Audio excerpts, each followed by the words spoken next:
Hello friends, how are you? I am Madhav Sharma, your physics faculty, and welcome you to the video lecture of Pioneer School Patan, where we are having the study of English Medium 11th Physics along with NEET and JEE preparation. आज हम लोग इस chapter 5 के next lecture में पढ़ने वाले हैं कि किसी बॉडी को अगर हॉरिजॉन्टल के साथ कोई इंक्लाइंड फोर्स लगता है तो वो दो वे में लग सकता है, पुश करे या उसको पुल करे।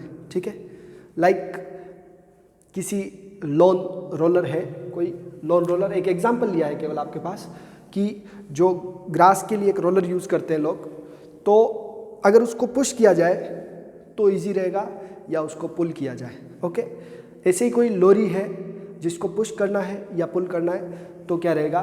तो ऐसे में आपको क्वेश्चन ये है कि pulling a lawn roller is easier than pushing why. उसको पुश करने से उसको पुल करना आसान है, क्यों? ओके गाइस, तो इसको मैं पूरा एक्सप्लेन करूंगा विद रीज़न। ध्यान देंगे आप लोग। लाइक ये एक लॉन रोलर है आपके पास और इसका जो वेट है वो किस तरफ लगेगा, नीचे की तरफ। ओके गाइस, तो इसका रिएक्शन फोर्स किस तरफ लगेगा, ऊपर की तरफ। ओके गाइस, अगर मैं इसको F फोर्स से पुश करता हूँ, ठीक है, पुश बाय F फोर्स, ठीक है, ये इसके साथ कितना एंगल बना रहा, थीटा, तो यही फोर्स आपको इस जगह रोल में दिखेगा, F बराबर, और इसके हॉरिजॉन्टल के साथ जो थीटा एंगल बन रहा है, ओके गाइस, वो थीटा एंगल यहाँ बनेगा। अगर मैं हॉरिजॉन्टल के साथ कितना एंगल बनाऊँ, इसका थीटा एंगल, वर्टिकल के साथ नहीं, किसके साथ, हॉरिजॉन्टल के साथ, तो ये थीटा एंगल यहाँ बनेगा। Okay guys, vertically opposite angle. तो if a lawn roller of mass m is applied with force F at theta angle with horizontal, okay,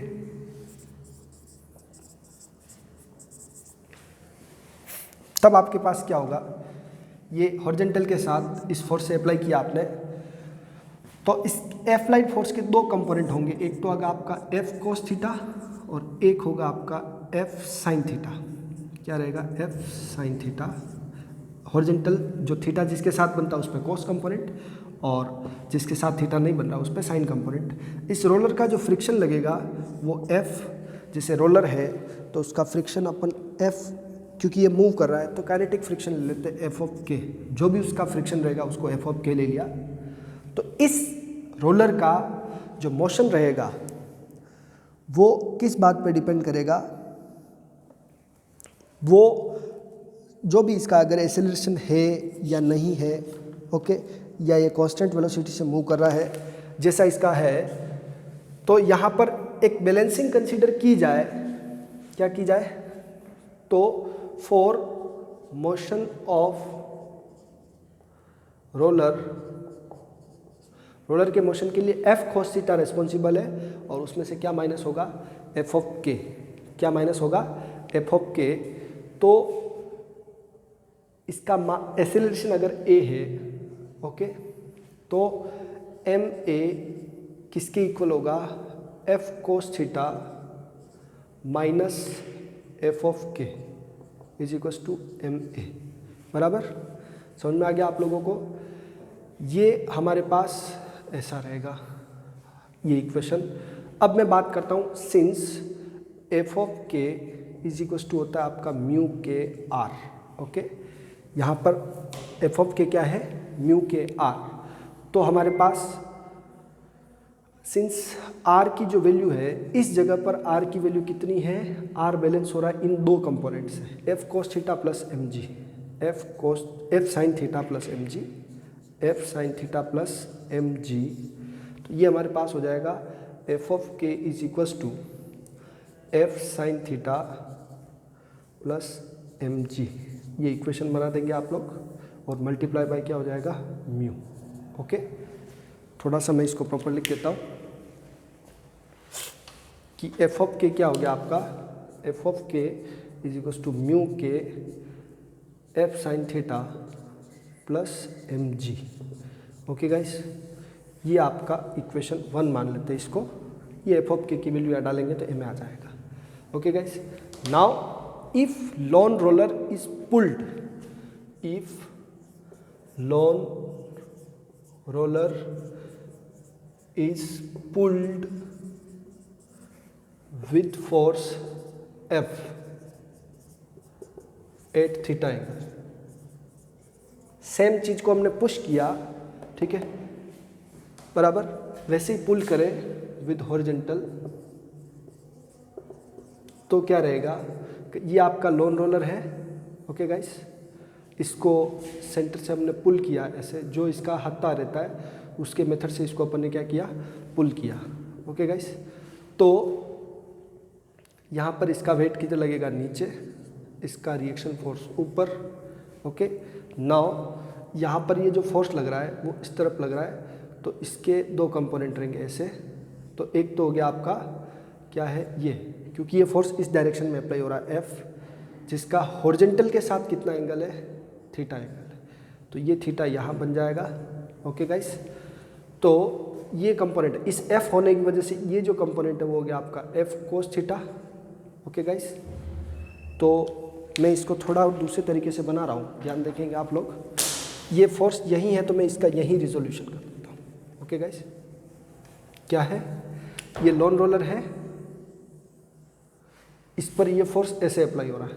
okay guys, किसके साथ, हॉरिजेंटल के साथ, थीटा एंगल पे। ओके, अब इसका वेट किधर लग रहा है, नीचे, इसका रिएक्शन फोर्स किस तरफ है, ऊपर की तरफ। ओके गाइस, नाउ इस फोर्स को चाहे आप यहाँ बनाए चाहे यहाँ बनाए, बात वही है, वेक्टर फॉर्म में इसके साथ ये आ गया F cos theta. Okay guys, और ऊपर की तरफ आ गया आपका F sine theta. Okay, now friction किस तरफ लग रहा है अभी भी, तो उसको एफ डैश के ले लेते हैं। पहले जो फ्रिक्शन था एफ ऑफ के, अब है एफ डैश के। ओके गाइस, नाउ सिंस जो F cos theta minus F dash K is equal to आपका क्या हो जाएगा, एम ए, ये भी ए एक्सेलरेशन से मूव करता है, तो क्या रहेगा, बराबर, तो या इसका एक्सेलरेशन ए डैश मान लेते हैं। ओके, नाउ अब आप ये बताइए फॉर मोशन ऑफ रोलर के मोशन के लिए ये हो गया। अब इस मोशन की इक्वेशन को नहीं लेना, हमको बात करनी केवल फ्रिक्शनल फोर्स की। तो सिंस एफ ऑफ के हमारा एफ ऑफ डैश के क्या होता है, म्यू के आर, बराबर, यहाँ पर इस इक्वेशन से बैलेंसिंग से देखेंगे आप, तो since R plus F sine theta is equal to आपका है एम जी। ओके गाइस, तो यहाँ से आर हो गया हमारा M G minus F sine theta. Okay guys, बराबर, तो आर को यहाँ पुट करेंगे तो which implies F dash K is equal to mu K M G minus F sine theta. Okay guys, तो आप देखेंगे कि इक्वेशन 2 में और इक्वेशन 1 में जो एफ के है और ये एफ डैश के है, उसमें से किसकी वैल्यू ज़्यादा है आपके पास, इस वैल्यू को भी मैं आगे पीछे लिख देता हूँ तो कंपेयर करने में ठीक रहेगा, M G plus F sine theta. Okay guys, ये इक्वेशन 1 और ये इक्वेशन 2, तो इन दोनों को कंपेयर करेंगे आप, तो किसका फ्रिक्शन ज़्यादा आ रहा है इस बॉडी का और इसका क्या आ रहा है, कम। तो since F of K is greater than F dash के, ठीक है, एफ ऑफ के है, जो पुश करने में जो फ्रिक्शन आया वो क्या है, पुल करने के फ्रिक्शन से ज़्यादा है। ओके, तो समझ गए आप लोग, ये क्या कर रहे हैं हम लोग, पुल कर रहे हैं, बराबर। तो since force of friction for pulling is less, ठीक है, since force of friction for, ये पुश है इस तरफ, is greater than force of friction for pulling. ये ऐसा हो गया। तो फ्रिक्शन क्या करेगा, अपोज करेगा, और अपोज फोर्स किस में कम है, पुलिंग में। Okay, hence pulling is easier, hence pulling a lawn roller is easier. Okay guys, किसी भी लोन रोलर को पुल करना क्या रहता है, इजी रहता है, क्योंकि उसका फ्रिक्शनल फोर्स कम है। ओके, तो जो फोर्स आपने अप्लाई किया वो रिएक्शन के साथ यहाँ पे तो क्या हो गया, एडअप हो गया, और वहाँ रिएक्शन के साथ क्या हो गया, सब्ट्रैक्ट हो गया। इसीलिए हम ये कह रहे हैं उसने रिएक्शन की वैल्यू डिक्रीज कर दी और इसने रिएक्शन की वैल्यू इंक्रीज कर दी, तो पुशिंग में फ्रिक्शन ज़्यादा रहेगा और पुलिंग में फ्रिक्शन कम रहेगा। सो दैट्स वाई अगर आपको पुश और पुल के दो ऑप्शन हैं तो हम पुलिंग को प्रीफर करेंगे, पुलिंग ईजियर रहता है। ओके गाइस, समझ में आ गया। इस पर भी कुछ क्वेश्चन कंपटीशन में इंक्लूड किए जाते हैं। आई थिंक ये पार्ट आपको प्रॉपरली विजिबल नहीं है, तो मैं इसको थोड़ा सा प्रॉपर अलाइन कर लेता हूँ। स्क्रीनशॉट ले रहे आप। Now we will start the circular motion. Circular motion का क्या रोल है, तो देखिएगा आप लोग।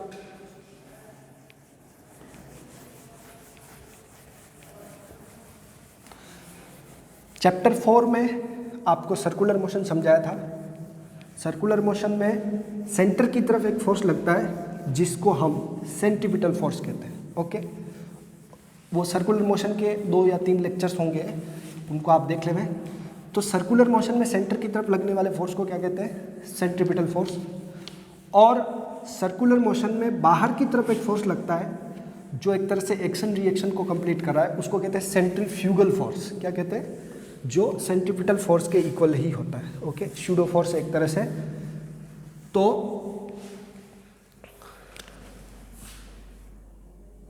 सर्कुलर मोशन,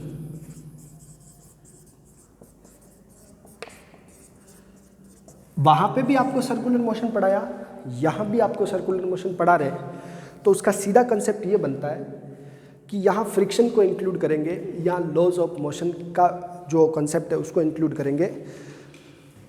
तो सर्कुलर मोशन में आप सबसे पहले बताएं कि when a body moves on a circular path, इसको और ज़्यादा बेटर है कि अपन बोल देते हैं uniform circular motion. Okay guys, तो विद कांस्टेंट वेलोसिटी, जो वेलोसिटी अलग अलग पॉइंट पर टेंजेंशियली रहती है।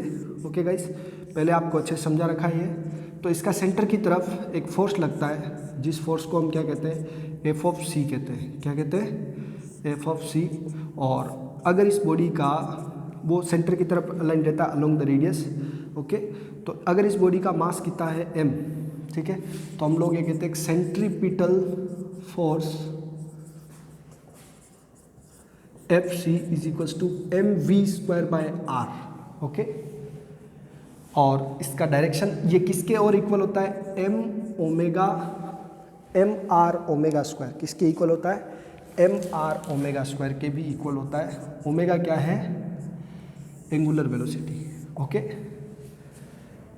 इट्स डायरेक्शन, थ्योरी सब कुछ पहले बता रखी है, is toward centre and along the radius. ठीक है, ओके गाइस। नाउ दूसरा है आपका सेंट्रीफ्यूगल फोर्स। ठीक है, तो सेंट्रीफ्यूगल फोर्स क्या रहता है, centrifugal force a force acting along the radius away from the centre.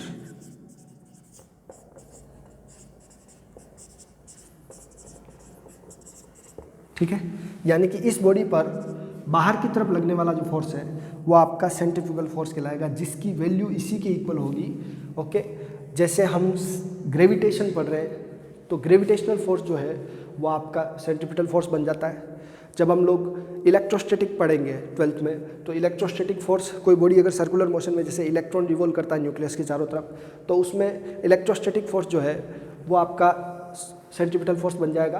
तो सेंट्रीपिटल फोर्स किसी न किसी अदर फोर्स से अचीव करते हैं। लाइक एक थ्रेड है, उसको मैंने उससे मैंने किसी बॉडी को बांध के इससे सर्कुलर घुमाया तो थ्रेड का जो टेंशन है वो आपका सेंट्रीपिटल फोर्स बन गया। ओके गाइस, ऐसे ही अगर अपन किसी सर्कुलर रोड पर मूव करेंगे, ओके, सर्कुलर रोड पर मूव करेंगे, प्लेन सर्कुलर रोड पर, तो उसका जो फ्रिक्शनल फोर्स रहेगा वो सेंट्रीपिटल फोर्स बन जाएगा। ओके गाइस, ये कॉन्सेप्ट रहेगा। और a force acting along the radius away from the centre is known as centrifugal force. ये सब आपको पहले बता रखा है। अब हम चलते हैं इस पर अगले टॉपिक पर,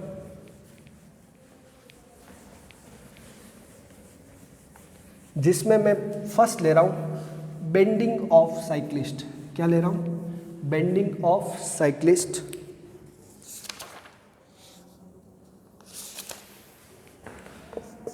bending of a cyclist. Okay guys, simple है, ऑन सर्कुलर रोड। ठीक है, किसी भी रोड पर जब सर्कुलर टर्न आता है, a cyclist going round a curve leans inward because then the horizontal component of the normal reaction provides the necessary centripetal force. Okay guys, तो a cyclist turning on a level road bend inward with vertical because horizontal component of its normal reaction provides the necessary centripetal force. Okay guys, ये आपको circular motion के concept से समझाया जा रहा है। Like एक हमारे पास कोई सर्कुलर रोड है। ओके गाइस, एक कोई सर्कुलर रोड है, ये वर्टिकल है और ये सर्कुलर रोड है। ओके गाइस, अगर यहाँ पर कोई एक साइक्लिस्ट है, ओके, कोई साइक्लिस्ट है, ऐसे मैंने केवल इस वे से साइक्लिस्ट को दिखाया है। ओके गाइस, ये एक साइकिल का हैंडल है जो मैंने दिखाया, इसके अलावा ड्राइंग करना थोड़ा पॉसिबल नहीं है मेरे लिए। तो ये साइक्लिस्ट है, ओके, और ये बेंड हो रहा है थीटा एंगल पर हॉरिजॉन्टल के साथ। जैसे आप लोग बाइक राइडर्स को भी देखते होंगे तो वो टर्न पर ऐसे थोड़ा झुकते हैं। ओके, तो वो स्पीड को बैलेंस करने के लिए ऐसा करते हैं ताकि उनका जो सर्कुलर मोशन का जो सेंट्रीपिटल फोर्स है वो उनको मिल जाए हॉरिजॉन्टल कंपोनेंट से। तो देखिए यहाँ पर हमारे पास क्या होता है, जो हमारा वर्टिकल है उसके साथ थीटा एंगल बन गया। ओके, ये हमारा रिएक्शन फोर्स है। ओके गाइस, इसका हॉरिजॉन्टल कंपोनेंट हो गया R cos theta. Okay guys, और ये इस तरफ हो गया आपका R sine theta. Okay guys, इसको ऐसा कर लेते हैं हम लोग कि इसके साथ थीटा बना है ना यहाँ पर, तो उल्टा रहेगा ये यहाँ पर थीटा, ये लाइन खींची मैंने, देखो ये कॉरस्पॉन्डिंग एंगल बन रहा है, तो ये थीटा इधर रहेगा। थोड़ा सा मैं ऊपर जो लिखा हुआ है इसको प्रॉपर कर लेता हूँ।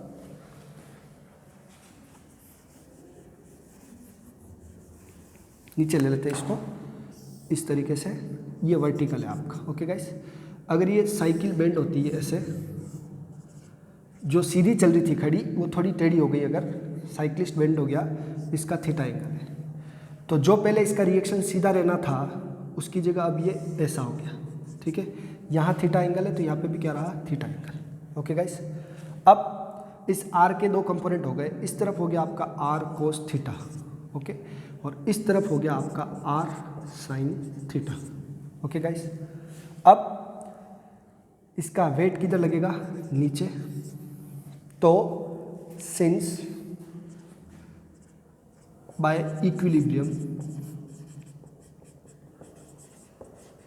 of forces अगर ये चल रहा है यूनिफॉर्म वेलोसिटी से, तो आर कोस थीटा किसके इक्वल है, एम जी के इक्वल है। तो M G is equal to R cos theta and R sine theta component जो है, इसका हॉरिजॉन्टल कंपोनेंट जो है लिखा हुआ है कि with vertical, because horizontal component it's normal reaction provides the necessary centripetal force.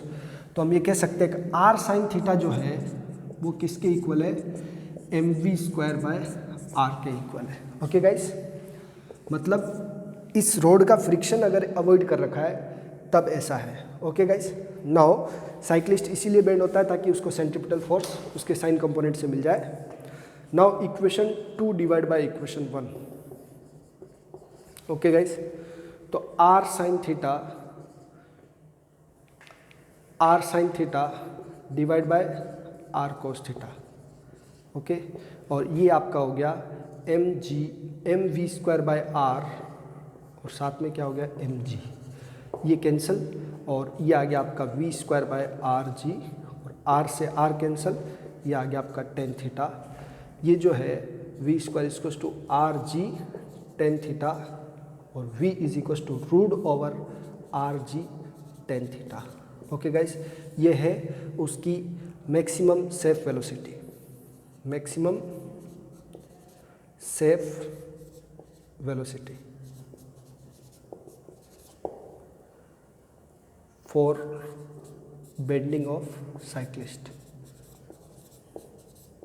किसी साइक्लिस्ट के बेंड होने पर उसकी मैक्सिमम जो सेफ वेलोसिटी हो सकती है वो अंडर रूट आर जी टेन थीटा हो सकती है। क्या हो सकती है, अंडर रूट आर जी tan theta. Okay guys, so यूँ कह सकते हैं कि वो जब बेंड हो रहा है, जितना बेंड हुआ है वो इतनी हो गई। इसको मैक्सिमम सेफ वेलोसिटी नहीं बोल के अपन ये कह सकते हैं कि velocity of bending of cyclist, velocity of bending of cyclist. ठीक है, जितना वो बेंड किया, बेंडिंग ऑफ साइक्लिस्ट, जितना वो बेंड किया उतना उसका वेलोसिटी रहेगा। तो कुछ कुछ लिमिट इसके जो रोड और इसके टायर्स के बीच में जो फ्रिक्शन रहता है उसका भी इसमें रहता है, tan theta equals to mu रहता है। ओके गाइस, तो उस लेवल तक ही ये बेंड कर सकता है, उससे ज़्यादा साइक्लिस्ट बेंड नहीं कर पाएगा। तो दोनों कंडीशन याद रखें कि V square by R G equals to tan theta, और वी निकालना है तो root over R G tan theta. Okay guys, समझ में आ गया आप लोगों को। नाउ नेक्स्ट लेते हैं कि किसी लेवल रोड पर अगर कोई कार मूव हो रही है तो उसके लिए क्या होने वाला है। ओके, स्क्रीनशॉट ले लेवे इसका, बेंडिंग ऑफ साइक्लिस्ट का। इस पर बहुत सारे क्वेश्चन आते हैं, कभी कभार डायरेक्ट बोलते हैं कि सेंट्रीपिटल फोर्स की वैल्यू निकालो, तो आपको R sine theta equals to centripetal force put कर देना है।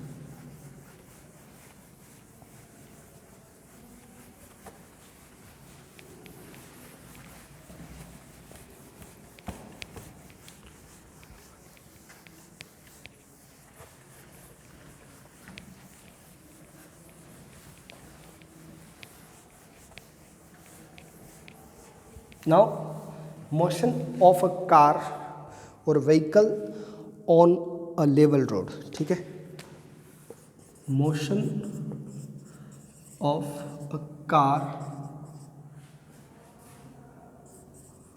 or vehicle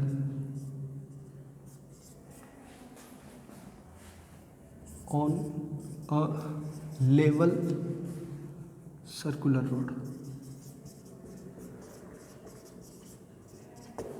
ओके गाइस, किसी भी कार का लेवल्ड सर्कुलर रोड पर, यानी कि प्लेन सर्कुलर रोड है, तो उस पर क्या मोशन रहेगा। ठीक है, तो मोशन ऑफ अ कार और vehicle on a level circular road कैसा रहता है। ओके गाइस, तो अब आप ये ध्यान रखेंगे कि सर्कुलर मोशन में सेंट्रीपिटल फोर्स किसी ना किसी फोर्स से आएगा। सॉरी, जैसे बेंडिंग ऑफ साइक्लिस्ट में वो उसके आर साइन थीटा कंपोनेंट से आया था, तो वैसे ही सपोज दैट आपका ये कोई सर्कुलर रोड है। ओके गाइस,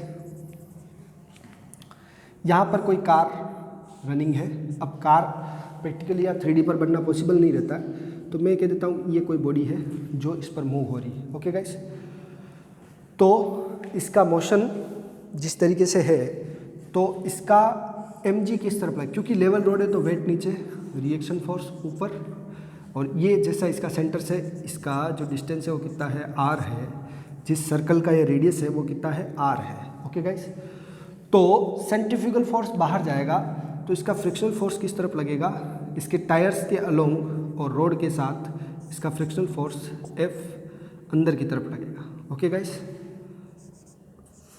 फ्रिक्शनल फोर्स किस तरफ लगेगा, अंदर की तरफ, और यही आपका किसका काम करेगा, F ऑफ C का, यानी कि जो सेंट्रीपिटल फोर्स का काम करेगा।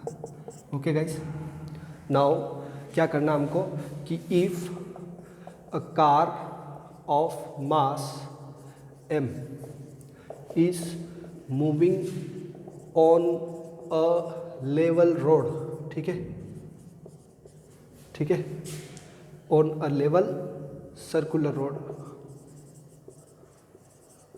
of radius r, मतलब रोड कितनी भी चौड़ी है लेकिन रोड जहाँ टर्न हो रही है जिस तरीके से, तो उसका सेंटर कहीं और होगा, ये उसका क्या है, सपोज दैट सेंटर है O। ओके, तो of radius r and coefficient of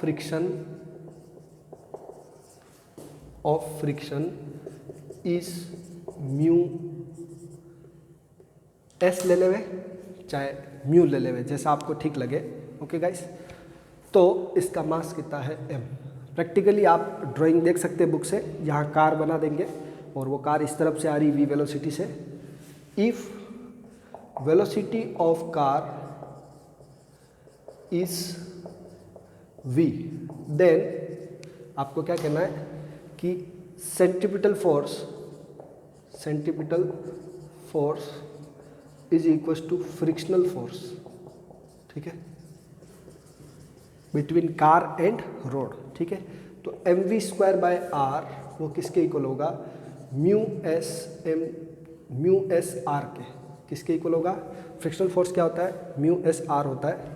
okay guys, now इसको आप पुट करेंगे तो हमारे पास which implies mv square by r, और सिंस इस जगह पे r किसको बैलेंस कर रहा है, mg को, r किसको बैलेंस कर रहा है, mg को, तो ये हो गया mu S M G, M से एम क्या हो गया आपका कैंसल, तो ये आपका क्या होगा, V square by R is equal to mu S G, which implies V is equal to root over mu S R G. ये है रोड पर जो व्हीकल रन कर रहा है उसकी सेफ वेलोसिटी, एक तरह से क्या है, V max is equal to mu R जी।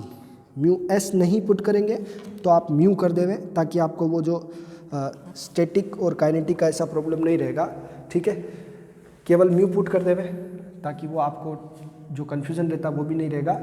इसको वी मैक्स कह सकते हैं, मैक्सिमम सेफ वेलोसिटी, बराबर, on a level road, mu R G. Mu मतलब उसका कोएफिशिएंट ऑफ फ्रिक्शन, और आर क्या है, रेडियस ऑफ पाथ, और जी क्या है, एक्सेलरेशन ड्यू टू ग्रेविटी। अब यहाँ पर थोड़ा सा एक चीज़ और है हमारे पास कि जब कार के जो व्हील्स होते हैं, कार के व्हील्स होते हैं, उनका सबका अलग अलग रिएक्शन ऐड होके टोटल रिएक्शन आता है, सबका अलग अलग रिएक्शन ऐड होके टोटल रिएक्शन आता है, और सभी टायर्स का फ्रिक्शन ऐड होके भी टोटल फ्रिक्शन आता है। ऐसा आप कह सकते हैं कि जैसे किसी के टू व्हीलर, या जैसा ऐसे आपने देखा कि दोनों व्हील्स का मोशन हो रहा है एक तरफ, तो इसका R1 इसका R2, ठीक है, तो दो फ्रिक्शन होंगे, एक F1 और एक क्या होगा, F2। तो F होगा F1 प्लस F2 और R होगा R1 plus R2। Okay, overall पूरा मास है वो व्हील्स पे डिवाइड हो रखा है, इसलिए ऐसा अपन ने किया है। आपको इस कंसेप्ट पे अभी नहीं जाना है, आपको तो ये फॉर्मूला देखना है कि जो मैक्सिमम सेफ वेलोसिटी होती है वो म्यू आर जी को स्क्वायर रूट में रखने पर आती है। ओके गाइस, नाउ आपको क्वेश्चन जब आएगा तो उसमें म्यू की वैल्यू गिवन होगी और रोड की रेडियस गिवन होगी, उसको इसमें पुट करके डायरेक्ट आपको वैल्यू निकालनी रहेगी। ओके गाइस, सो एक छोटा सा क्वेश्चन लेता हूँ मैं इसी फॉर्मूले पर based. A car of mass, आप लिख ले, मैं बोल रहा हूँ जो, a car of mass 1500 kg is moving on a leveled circular road with velocity 12.5 meter per second. Car of mass 1500 kg is moving on a leveled road with velocity 12.5 meter per second. If the radius of road is 20 meter, if the radius of road is 20 meter, then what is the frictional force? Okay, for that the car does not slip, जिसके लिए car slip नहीं होती है, और what is the coefficient of friction? Okay guys, तो मैं question की values को लिखता हूँ डायरेक्ट कि हमको मास दिया है कार का 1500 kg, रेडियस दी है 20 मीटर, वेलोसिटी दी है जिस पे वो स्लिप नहीं हो तो मैक्सिमम हो गई एक तरह से 12.5 मीटर पर सेकंड. ओके, नाउ हमें निकालना है एफ और हमें निकालना है म्यू. ओके गाइस, ये है पूरा. अब सिंस जो फ्रिक्शनल फोर्स होता है एफ वो किसके इक्वल होता है, mv² बाय आर के इक्वल होता है. ठीक है, since frictional force is equals to centripetal force, तो इससे आपका फ्रिक्शनल फोर्स आ जाएगा 1500 मल्टीप्लाई बाय 12.5 का whole square divide by 20. Okay guys, इसको सोल्व करेंगे तो आपके पास फ्रिक्शनल फोर्स की वैल्यू आ जाएगी. ओके, तो ये अपने पास आएगा कुछ 1.172 इंटू 10 की पावर 4, 1.172 इंटू 10 की power 4 Newton. Okay guys, now अब हमें निकालना है कोफिशिएंट ऑफ फ्रिक्शन. क्या निकालना है, कोफिशिएंट ऑफ फ्रिक्शन. तो या तो आप लिख दें कि ये किसके इक्वल होता है, म्यू एम जी के इक्वल होता है. किसके इक्वल होता है, F is equal to mu m g, और since F is equal to mu m ji. Okay guys, 1.172 into 10 की power 4 is equal to mu into 1500 into, अगर आप 9.8 लिखें तो भी और आप 10 लिखें तब भी आपका आंसर आ जाएगा. जैसे मैं 9.8 लिखा सपोज इट. ओके, तो इसको सोल्व करेंगे तो म्यू की वैल्यू आपके पास 0.8 आ जाएगी. क्या आ जाएगी, 0.8. ओके गाइस, आप चाहे तो म्यू यहाँ से भी निकाल सकते हैं. तो वी मैक्स आपको 12.5 दिया है, म्यू आर जी इससे भी निकल सकता है, वो जैसी आपकी चॉइस. ओके गाइस, अगर सब वैल्यूज़ दी होती और maximum velocity for that the car does not slip, तो फिर डायरेक्ट ये फॉर्मूला यूज़ करना है. समझ में आ गया आपको. ओके, ये म्यू की वैल्यू क्या आ गई, 0.8. सो नेक्स्ट लेक्चर में मिलते हैं बेंक्ड रोड के साथ, जिस पर रोड को अलाइन कर दिया जाता है. जो टर्न्स होते हैं उन पे आपने देखा होगा कि रोड थोड़ा सा आपको अलाइंड दिखता है. उस पर जो क्वेश्चन है वो करेंगे, उसके पहले डेरिवेशन और फिर उसके क्वेश्चन. मिलते हैं नेक्स्ट लेक्चर में. Bye bye, enjoy yourself.